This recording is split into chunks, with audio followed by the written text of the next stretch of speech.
जबलपुर में नर्मदा के तटों को सरयू नदी के तटों की तरह सुंदर और व्यवस्थित बनाने का प्लान है। इस संबंध में मध्य प्रदेश के लोक निर्माण मंत्री राकेश सिंह ने जबलपुर में नर्मदा नदी के तटों का दौरा कर आवश्यक दिशा निर्देश दिए। एमपीआरडीसी चेयरमैन भरत यादव भी दौरे पर साथ रहे। इस दौरान मंत्री सिंह ने बताया कि सरयू नदी के सुंदर तटों की तर्ज पर जबलपुर में विकसित किए जाने वाले नर्मदा तटों के सौंदर्यीकरण का प्लान अब अंतिम चरण में। लोक निर्माण मंत्री सिंह ने डिटेल प्लान रिपोर्ट के आधार पर ग्वारीघाट, सिद्धिघाट सहित अन्य घाटों को विकसित करने के लिए निर्देश दिए। प्लान के अनुसार नर्मदा तटों के निर्माण, विकास और सौंदर्यीकरण का कार्य 2 चरणों में करना प्रस्तावित है। गौरतलब है कि मध्य प्रदेश के मुख्यमंत्री डॉक्टर मोहन यादव नदियों के संरक्षण व तटों के सौंदर्यीकरण के प्रति गंभीर है। सीएम यादव नदियों के संरक्षण और तटों के सौंदर्यीकरण के आदेश पहले ही दे चुके हैं।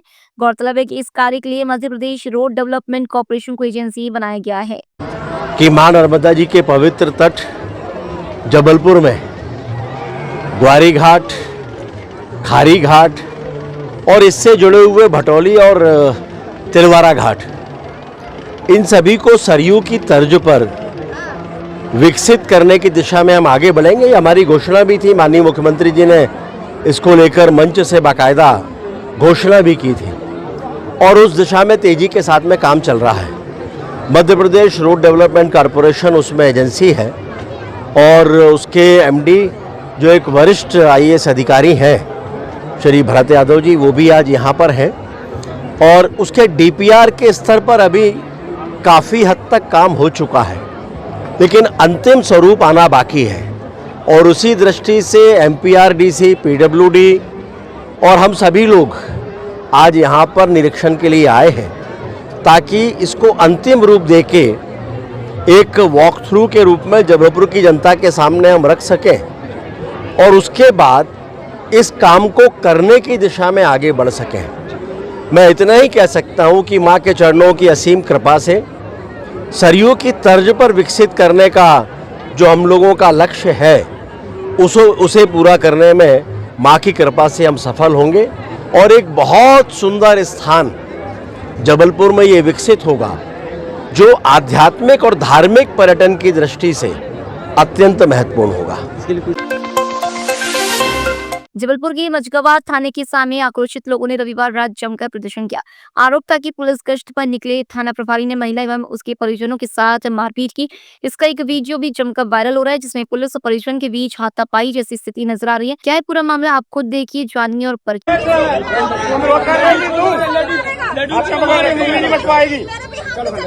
दो हाथ मारे, दो हाथ कौन मारे,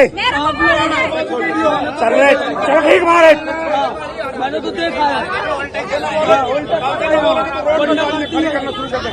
नहीं सर, आप चालान करवा दो ना, गाड़ी चालान करवा दो। ये लड़ाई झगड़ा थोड़ी लपट जाओ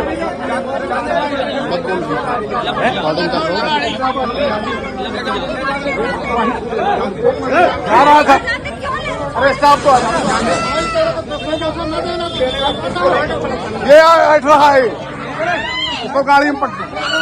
अरे छोड़ दो,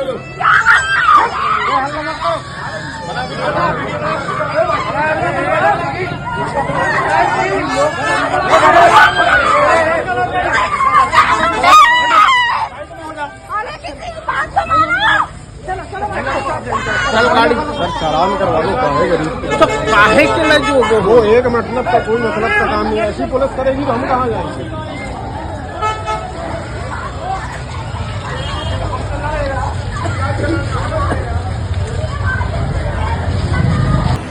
आज शाम में पुलिस अधीक्षक महोदय के द्वारा जो पैदल पेट्रोलिंग और चेकिंग की जो नियमित कार्रवाई होती है उसके लिए थाने का स्टाफ थाना प्रभारी के साथ में निकले हुए थे। इसी दौरान एक मोटरसाइकिल जो कि गोली कुशवाहा की थी और वो रोड पर खड़ी हुई थी, जिसे हटाने को लेकर के एक विवाद हुआ जिसमें गोली कुशवाहा और उनकी जो पत्नी थी जो बच्चों के साथ गोला कुशवाहा और उनकी पत्नी के द्वारा जो है जो गाड़ी को ले जाने से मना करने पर उनके द्वारा ये शिकायत की जा रही है और उसके कुछ वीडियोज है जिसमें एक धमाधुकी करते हुए नजर आया जा रहा है कि थाना प्रभारी और उनके बीच में एक हाथापाई जैसी हुई है, जिसके बाद से गाड़ी और जो गोला कुशवाहा है उनको थाना लेके आया गया, जिसमें पत्नी भी साथ में पत्नी को भी लाया गया और उस सबके वीडियोज जो है वो वर्तमान में उपस्थित है। इस पर से आसपास के जो आम नागरिक हैं और तो कुछ जो राजनीतिक पार्टी के लोग हैं इनके द्वारा आकर के इसका विरोध किया गया कि पुलिस के द्वारा महिला के साथ हत्या की गई है और एक चलानी कार्रवाई के नाम पर एक मार पिटाई जैसी स्थिति निर्मित की गई है, जिसकी जांच हेतु मैं यहाँ एसडीओ के द्वारा उपस्थित आई हूँ और महिला से उनकी शिकायत की जा रही है और उस पर जो भी वीडियोज उपस्थित हैं थाने के कैमरे वगैरह दिखा करके अग्रिम नजर महिला ने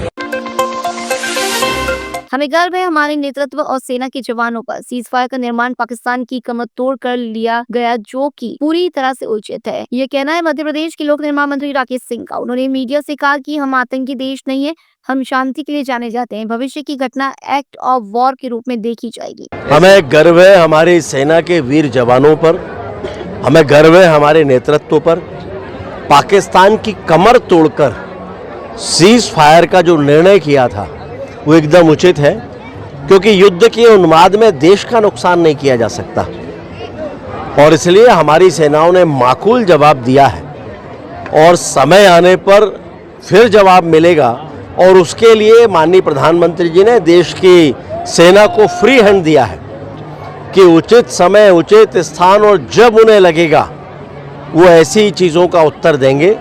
हम आतंकवादी देश नहीं हैं, हम दुनिया में शांति प्रिय देश के रूप में जाने जाते हैं, लेकिन इसका मतलब ये नहीं है कि हम आतंक को बर्दाश्त करते रहें। माननीय प्रधानमंत्री जी ने बहुत स्पष्टता के साथ में ये कह दिया था और अब तो और भी बड़ा निर्णय हो गया कि भविष्य में होने वाली कोई भी आतंकवादी घटना वो एक्ट ऑफ वॉर के रूप में ली जाएगी।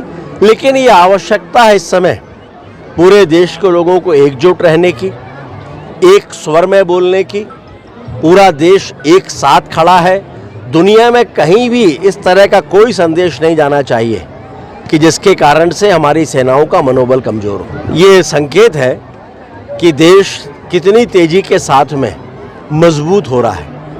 न केवल सीमाओं की सुरक्षा बल्कि तकनीक के मामले में दुनिया में उच्चतम देशों में एक हमारा नाम अब शामिल हो चुका है और स्वाभाविक है कि इस तरह की गतिविधियां और इस तरह के कार्य भारत की सेना को और भारत को विश्व मंच पर मजबूती प्रदान करेंगे। बात करते हैं जबलपुर के उपनगरीय क्षेत्र रांझी मोहनिया की परशुराम बस्ती की। यहाँ ना तो अच्छी सड़क है, ना लगातार बिजली और ना ही हो रही है नियमित जाल आपूर्ति, लेकिन यहाँ बीच बस्ती में शराब की दुकान जरूर है। ये कहना है प्रदर्शनकारी महिलाओं और स्थानीय लोगों का। अंतर्राष्ट्रीय हिंदू परिषद के सदस्य और स्थानीय महिलाएं तमाम शिकायतों पर ध्यान न दिए जाने से आक्रोशित है। महिलाओं ने रांझी बड़े पत्थर इलाके की शराब की दुकान के सामने प्रदर्शन कर नारेबाजी की। उन्होंने परशुराम बस्ती और बड़े पत्थर की शराब दुकान हटाने की मांग की। प्रदर्शनकारियों का आरोप है कि शराब दुकान के आसपास आवारा तत्वों का जमावड़ा लगने से इलाके की शांति भंग हो रही है। पुलिस कार्यप्रणाली पर भी सवाल उठाए गए हैं। दुकानें न हटाने पर अनिश्चितकालीन धरने की चेतावनी प्रदर्शनकारियों ने दी। ये शराब की दुकान है जिसका हम लोग विरोध कर रहे हैं। हम लोग इस दुकान तक इसलिए आए हैं क्योंकि परशुराम बस्ती में हम लोग 1 महीने से विरोध कर रहे हैं। इतने तमाम जगह हम लोगों ने आवेदन दिए हैं, ज्ञापन दिए हैं, निवेदन भी किया है कि इस बस्ती का उद्धार कीजिए, लेकिन कोई भी वहाँ सांस लेने नहीं आ रहा है। इसलिए आज हम लोग बड़े पत्थर में इस दुकान का विरोध कर रहे हैं कि ये दुकान भी यहाँ नहीं रहेगी, क्योंकि यहाँ भी सब्जी मंडी है, महिलाएं आती हैं, शाम को यहाँ शराबियों का जमावड़ा लगा रहता है, भीड़ भाड़ होती है, छेड़खानी होती है, लेकिन कौन महिला, कोई भी नहीं अपनी इज्जत की परवाह करती हुए सब चुपचाप सह रही है, कोई भी नहीं सामने आ रहा है। इसीलिए हम लोग इस दुकान का ही विरोध कर रहे हैं कि अगर वहाँ से नहीं उठा पा रहे हो तो यहाँ भी नहीं चलने देंगे और रांझी में हम लोग किसी भी शराब की दुकान को अब नहीं चलने देंगे। क्या परेशानियां हो रही है जनता को? उस दुकान में, वहाँ पर उस दुकान के कारण में शराबियों का जमावड़ा रहता है, महिलाओं के साथ में छेड़खानी करते हैं, बच्चियों के साथ में कई घटनाएं हो चुकी है, लेकिन आदिवासी बस्ती है, कोई उन लोग थाने तक पहुँच नहीं पाता है। ना पुलिस वहाँ पर राउंड मारने आती है कि शराबी यहाँ पे क्या उत्पात मचा रहे हैं, ना पानी है, ना बिजली है, ना पुलिस की सुरक्षा है, किसी भी प्रकार की वहाँ पे कोई भी सुविधाएं नहीं है। पार्षद जो हैं हमारे वहाँ की सावित्री शाह, वो भी वहाँ पे नहीं आ रही हैं कि इस बस्ती में महिलाओं को क्या समस्याएं हैं। एक बार उनको आना तो चाहिए कि इन महिलाओं को क्या समस्याएं हैं, पूछे तो, एक झूठा ही सही लेकिन आश्वासन तो दें।